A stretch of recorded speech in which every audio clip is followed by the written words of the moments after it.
सहनावतु सहनौ भुनक्तु सह वीर्यं करवावहै तेजस्विनावधीतमस्तु मा विद्विषावहै। ओम शांति शांति शांति। परम पूज्य जूना पीठाधीश्वर स्वामी अवधेशानंद जी महाराज, परम पूज्य गीता मनीषी स्वामी ज्ञानानंद जी महाराज, परम पूज्य शंकराचार्य जी, उत्तराखंड के हमारे मुख्यमंत्री मान्यवर श्री पुष्कर धामी जी, परम पूज्य ब्रह्म ऋषि कुमार स्वामी जी, बाबा भूपेंद्र सिंह जी, जैन संत लोकेश मुनि जी महाराज, परम पूज्य भैया जी बल्लभगढ़ से पधारे, परम पूज्य कपिलपुरी जी रोहतक से पधारे, श्री धर्मेंद्र सिंह लोधी जी संस्कृति मंत्री मध्य प्रदेश, मंचासीन सभी स्वामी वृंद, संतगण, उपस्थित सभी गीता प्रेमी सज्जनों, भाइयों बहनों, पत्रकार छायाकार मित्रों, सबसे पहले तो ये गीता की धरती धर्म क्षेत्र कुरुक्षेत्र, आप सब यहाँ आए, आपका मैं सबका बहुत बहुत अभिनंदन करता हूँ, हाथ जोड़ के प्रणाम करता हूँ। मेरा ये सौभाग्य है कि हरियाणा में हम लोग जन्मे हैं, रह रहे हैं, और हरियाणा का कुरुक्षेत्र धर्म क्षेत्र के नाम से जाना जाता है। धर्म क्षेत्र का अपना इतिहास है। भगवान कृष्ण ने महाभारत के युद्ध के मैदान में और अर्जुन जी को गीता का संदेश दिया। दुनिया में ये एक प्रश्न है कि जिस गीता जी के बारे में हम कहते हैं कि ये शांति का एक स्रोत है, जीवन को जीने का एक सार है, तो ये युद्ध के मैदान में संदेश दिया गया। अपने आप में आश्चर्य करने वाली बात है, किसी को कठिनाई से इस पर विश्वास होता है। एक तरफ युद्ध, एक तरफ शांति, लेकिन सत्य है, अकाट्य सत्य है। और इस सत्य के लिए आज दुनिया में एक उत्सुकता बनी है कि हम जाके समझें तो सही। जैसा बताया गया कि 2014 में जब जनता की कृपा से, स्वामी जनों के, संत जनों के आशीर्वाद से और पार्टी के हाईकमांड की योजना से मुझे इस हरियाणा प्रदेश का दायित्व मिला, तब हमने विचार किया कि कुरुक्षेत्र ऐसी एक हमारी धरती है जहां इस विषय को और ज़्यादा व्यापक बनाया जा सकता है। एक छोटा सा उत्सव ये मनाया जाता था, एक मेला के रूप में। इसको फिर प्रदेश स्तर पर बड़ा किया गया, राष्ट्रीय स्तर पर बड़ा किया गया, फिर अंतर्राष्ट्रीय स्तर पर बड़ा किया गया। आज स्थिति यह है कि यहाँ तो हम मनाते ही हैं, हरियाणा के हर जिले में 3-3 दिन का, और ये इन्हीं दिनों में एक अंतर्राष्ट्रीय उत्सव का ये जो स्वरूप है उसके अंक के रूप में वहाँ भी गीता उत्सव मनाया जाता है। समय समय पर देशों से भी निमंत्रण मिले, जैसा 2019 में बताया, मॉरिशस के अंदर जाकर के मुझे भी वहाँ जाने का अवसर मिला। बाद में यूके में कार्यक्रम हुआ, कनाडा में हुआ, ऑस्ट्रेलिया में हुआ, अभी इंडोनेशिया का भी निमंत्रण स्वामी जी के पास आया हुआ है। तो वहाँ भी अगले कुछ दिनों के बाद स्वामी जी जा करके वहाँ ये कार्यक्रम करके आएंगे। श्रीलंका में भी कार्यक्रम हुआ है, और अब देश की दूसरी राजधानियों में ऐसे प्रमुख स्थानों पर भी ये कार्यक्रम होने शुरू हो गए हैं, और बड़े बड़े स्वरूप उसके होने शुरू हुए हैं। कल ही प्रधानमंत्री जी उडुपी में गए, कर्नाटक में, और 1 लाख ऐसे यानी गीता को कंठस्थ करके गीता प्रेमियों ने वो पाठ किया। 1 लाख लोगों ने, बड़ा कार्यक्रम था। और मुझे स्वामी जी बता रहे हैं कि बंगाल की भूमि पर, हालांकि कई बार बड़ा कठिन लगता है कि बंगाल में ऐसे लोगों को कैसे यानी अपने कार्यक्रम करने के, आयोजन करने का अवसर मिलता है, लेकिन आने वाले 7 दिसंबर को वहाँ की ऐसे गीता प्रेमी सज्जनों ने निर्णय लिया है कि 5 लाख गीता के श्लोक का उच्चारण बंगाल में होगा। बड़ा कार्यक्रम होने जा रहा है। तो मुझे ऐसा लगता है कि जिस बात को लेकर के आज से 10 साल पहले स्वामी जी के आशीर्वाद से कार्यक्रम शुरू हुआ, संतों का आशीर्वाद हर वर्ष हमको मिलता है, मैं भी हर वर्ष एक आध कार्यक्रम में आता ही हूँ, इसको हम और आगे बढ़ाएंगे। भगवान कृष्ण का दिया हुआ संदेश दुनिया के लिए आज भी उतना ही प्रासंगिक है जितना उस महाभारत काल में था।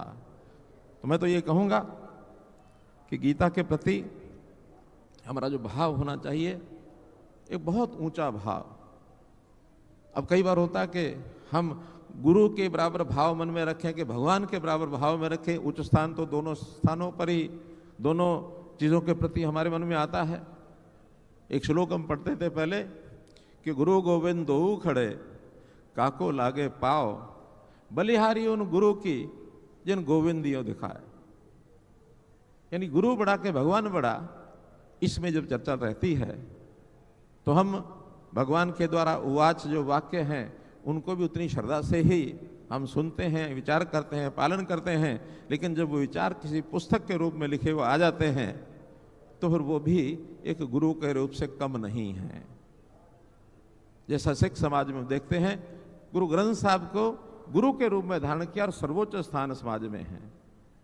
ऐसे ही हम राष्ट्रीय स्वयंसेवक संघ के स्वयंसेवक प्रचारक इस नाते से उस समय हमको एक पाठ मिला कि संगठन के नाते भगवा ध्वज ही हमारा गुरु है। गुरु का स्थान बहुत ऊंचा होता है। ऐसे स्थानों पर हम अपने ऐसे विचारों को रख करके चलेंगे तो हमारे मन में आदर और श्रद्धा का भाव बनेगा। और एक बड़ी आश्चर्य करने वाली बात है कि दुनिया में संतों का, महापुरुषों का या नेताओं का भी बड़े जो ऐसे आदर्श पुरुष हुए हैं, जयंतियां उनकी मनाई जाती हैं। घरों में हम परिजनों की भी जयंतियां भी मना लेते हैं, लेकिन कोई ग्रंथ अगर देश और दुनिया में है जिसकी जयंती मनाई जाती है तो एकमात्र गीता जी का स्वरूप है जिसकी जयंती हर वर्ष मनाई जाती है। एक बहुत बड़ा ये बोध हमको इस अवसर पर होता है। गीता हमको जो संदेश देती है, एक जिसको कहना चाहिए कि कर्म प्रधान बनने का संदेश हमको देती है। धर्म क्षेत्र कुरुक्षेत्र कर्म क्षेत्र, कर्म करने के लिए भगवान कृष्ण ने जो कहा तो एक कर्म प्रधान ग्रंथ है कि अपने कर्म को करना मत भूलें। गीता के श्लोक बहुत से हम पढ़ते हैं, सुनते हैं, आचरण करते हैं। 700 के लगभग श्लोक हैं, 18 इसके अध्याय हैं।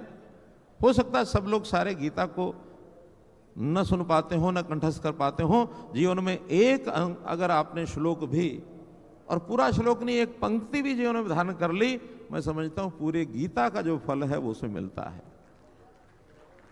मैं तो अपनी बात बता सकता हूं कि जब कर्मण्यवादी करस्ते मां फलेषु कदाचना, अगली पंक्ति अभी भी मुझे याद नहीं है। इसी एक पंक्ति के कारण से जीवन में जो बदलाव आया कि कर्म करते जाओ, फल मिलेगा लेकिन चिंता मत करो। इसमें से यह अर्थ भी कभी नहीं लेना कि फल मिलता ही नहीं है, वो स्वाभाविक मिलता है। लेकिन जो चिंता में डूबते हैं, पहले फल की चिंता करते हैं फिर हम कर्म करते हैं, इसको गीता जी मनाही करती है कि फल की चिंता पहले मत करो, कर्म करना चाहिए, फल मिल जाएगा। तो इस आचरण को करते हुए और यदि आगे बढ़ेंगे तो निश्चित रूप से हम लोग अपने जीवन को सफल कर पाएंगे। बहुत सी चीज़ें गीता जी में लिखी हैं। स्वामी जी ने जीवन के हर क्षेत्र के लिए गीता जी के अंदर से सार रूप को पुस्तकें लिखी हैं। विद्यार्थी के लिए क्या संदेश है, एक गृहस्थ के लिए क्या संदेश है, एक अध्यापक के लिए क्या संदेश है, एक किसान के लिए क्या संदेश है, व्यापारी के लिए क्या संदेश है। एक बार मैं सारी पुस्तकें देख रहा था तो मैंने स्वामी जी को कहा, स्वामी जी थोड़ा सा राजनीतिक क्षेत्र के ऊपर भी लिख दो, राजनीतिक लोगों के लिए भी कोई संदेश है कि नहीं है। तो स्वामी जी ने वो लिखा। आज चूंकि संयोग से यहाँ संत परंपरा के सब लोग बैठे हैं, संतों के जीवन में तो गीता का बहुत बड़ा स्थान पहले से ही विद्यमान होता है, लेकिन राजनीतिक क्षेत्र के लोगों के जीवन में उतना बड़ा विषय नहीं होता, तो हमको भी उस पर चलने के लिए थोड़ा सा एक संदेश मिल जाए। और मैं आभारी हूँ स्वामी ज्ञानानंद जी का कि जिन्होंने वो पुस्तक लिखी और संयोग से मेरे से उसका विमोचन भी करवाया। क्योंकि चाहे संत समाज हो, चाहे राजनीतिक लोग हो, आखिर कर्म एक ही है, लोक कल्याण का कर्म है। समाज के समूह के रूप में समाज को साथ लेके चलने का कर्म है। काम करने की पद्धति अलग अलग हो सकती है, उस पद्धति में राजनीतिक लोगों के अलग अलग समय में अलग अलग अवसर आते हैं। अवसरवादिता जिसको कह देते हैं ना, कि कभी कभी चुनाव आ जाता है सिर पर, उस समय काम करने के लिए थोड़ा मन में ये लालच रहता है, क्योंकि वो भी एक युद्ध से कम नहीं होता चुनाव।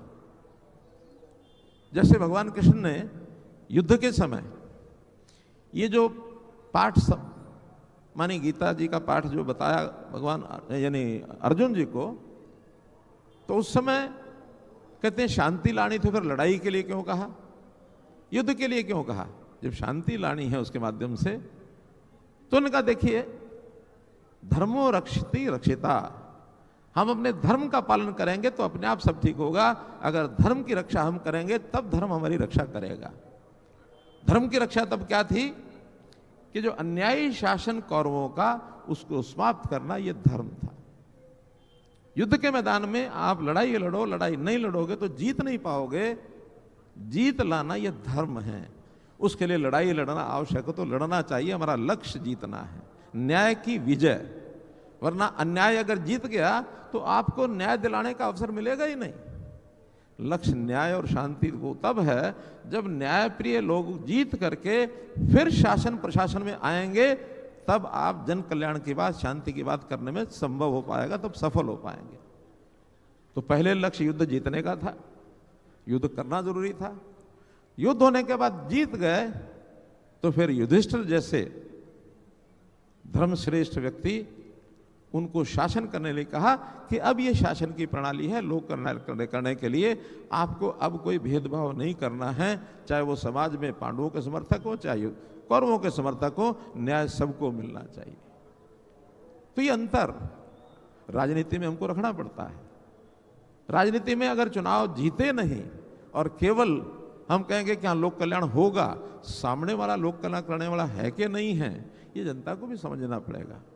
अगर लोक कल्याणकारी लोगों को एक बार जिताएंगे, उस समय चाहे हम मंचों पर आकर के एक दूसरे की आलोचना भी करते हैं, तो भी जीत करके और जीत के बाद फिर समाज का कल्याण करते हैं।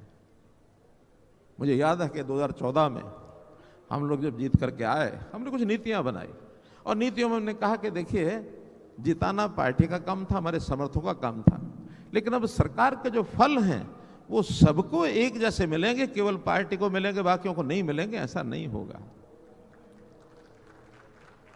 बहुत विरोध हुआ उस समय। उसमें विरोध करने वाले हमारे अपने ही लोग कि हमने इतने सालों से लड़ाई लड़ी है, हमारे बच्चों का क्या बनेगा, हमारे परिवारों का क्या बनेगा, हमारा क्या बनेगा। भाई सारा समाज है, समाज की आराधना करनी, समाज हमारा ईश्वर है। इस समाज के साथ जो हम व्यवहार करेंगे उसमें हम सब भी आते हैं। बिना भेदभाव के योग्यता को सामने रख करके हमने कहा समाज में सेवकों को आगे लाओ जिनका सेवा करने का भाव है। तो ये है हमारा राजधर्म।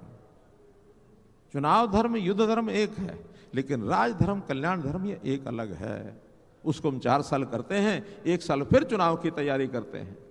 उस 1 साल में हमने अपनी चिंता करनी है, अपने परिवार की चिंता करनी है, अपने पार्टी की चिंता करनी है, अपनी जीत की चिंता करनी है, सब हम करेंगे। तो ये अंतर हम रखते हैं। तो इसके लिए एक मन की विशेष अवस्था ये हमको बनानी पड़ती है। और मन की विशेष अवस्था वो ऐसे ही नहीं बनती है, वो गीता जैसे संदेश जो होते हैं यानी उसमें से मन की एक स्थिति बनती है कि मन हमारा हमने जीत लिया तो हम चाहे जीत हो, हार हो, उतार हो, चढ़ाव हो, तनाव नहीं रखना, ये गीता हमको बताती है। इसको स्थित प्रज्ञ भाव कहते हैं। एक कहानी सुनाता हूं, मैंने एक बार पढ़ी। एक स्वामी जी संत जन, उनके साथ उनके शिष्य इकट्ठे आश्रम में रहते थे। कोई बाहर से सज्जन आए और आकर के गाय दान कर गए कि गाय आप आश्रम में रखिए, महाराज जी भी दूध पिएंगे और जो शिष्य हैं वो भी दूध पिएंगे। तो शिष्यों ने अपने महाराज जी को बताया कि महाराज जी एक सज्जन आज गाय जो है वो दान कर गए हैं, हमारे यहाँ आश्रम में छोड़ गए। मन प्रसन्न हुआ कि बहुत अच्छा है, सबको दूध पीने को मिलेगा, अच्छी बात है। कुछ दिन के बाद वो सज्जन आए, कहने लगे भी मेरे तो परिवार की स्थिति खराब हो गई है उस गाय के बिना, मुझे तो उस गाय को वापस ले जाना होगा। और शिष्यों ने बात मान ली, भी गाय तुम्हारी थी, तुम दे गए थे, वापस चाहिए ले जाओ। वो लेके चले गए। शाम को स्वामी जी को बताया कि स्वामी जी वो सज्जन आए और वो आकर के गाय वापस ले गए। कहने लगे बहुत अच्छा हुआ। कहने लगे वो कैसे स्वामी जी, जब लाए थे तो गाय दूध देती थी, दूध पी करके अच्छा हुआ, वापस ले गए, ये अच्छा कैसे हुआ? कहने लगे उसका पानी गोबर चारा वो नहीं करना पड़ेगा। तो इस भाव से बोल गए। तब उन्होंने पूछा कि परिस्थितियां अलग अलग हैं तो भी आप वो भी अच्छा ये भी अच्छा। कहले यही गीता का पाठ है, अपने मन पर जीत रखो, परिस्थितियों के हिसाब से अलग अलग हैं तो भी हर समय स्थित प्रज्ञ ये रहना चाहिए। तो जहां तक मैं संत समाज को समझता हूं तो इस पर तो विजय प्राप्त की हुई है सबने। ये बात तो हम राजनीतिक आदमियों को थोड़ा ज्यादा समझनी पड़ेगी कि ये चीजें स्थित प्रज्ञ होकर के जो आनंद आता है काम करने में, वो ऊहापोह से नहीं आता है। सबको ध्यान में है, आप लोगों को भी, संतजन को भी, बहुतों को पता है। मुझे 11 फरवरी को ये कहा गया कि आप अपनी जगह मुख्यमंत्री बदल दो। 11 फरवरी को कहा गया। हमने 11 फरवरी शाम को अपने मंत्रिमंडल के लोगों की बैठक बुला ली। 12 को सुबह गवर्नर साहब के पास चले गए, अपना त्यागपत्र दिया। 12 को ही शाम को नए 4 बजे नए मुख्यमंत्री की शपथ दिलाई। 13 तारीख को ही विश्वास मत प्राप्त करने के लिए विधानसभा का सत्र बुला लिया और 13 को मैंने अपने विधानसभा से भी त्यागपत्र देके बाहर आ गया। हैरान लोग के भी 11 और 12 और 13 में इतना तेजी से घटनाक्रम बदला और मनोहर लाल के चेहरे पर शिकन नहीं है जरा भी। हमने कहा भाई ये मेरा कुछ थोड़ा ही था, ये सिस्टम जिसका है, समाज का है, समाज को समर्पित कर दिया। नया भी आएगा तो मुख्यमंत्री अपना ही आने वाला, कोई और थोड़ी आने वाला है। तो स्थित प्रज्ञता रखना ये राजनीतिक क्षेत्र के लोगों को भी आवश्यक है। परिस्थितियां बहुत बदलती हैं, समाज में तरह तरह की घटनाएं आती हैं, कभी तनाव होते हैं, कभी आंदोलन होते हैं, कभी कोई घटना दुर्घटना ऐसी होती है, सुबह कुछ होता है, शाम को कुछ और हो जाता है। बहुत सा ध्यान रखना पड़ता है। कितनी घटनाएं हमारे समय में आई हैं, तो मैं तो इसको इतना ही कहूंगा कि हम लोगों को इन सब बातों में मन को मजबूत रखना है।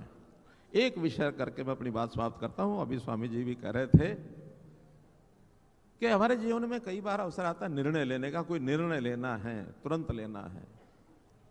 यह भी हमको गीता जी का 4थे अध्याय में 42वां श्लोक है, जो ये बताता है कि हर परिस्थिति के समय आपका जो ज्ञान है वो इतना होना चाहिए कि हर समस्या जिसके बारे में आप निर्णय ले रहे हो उसकी स्पष्टता है कि नहीं है।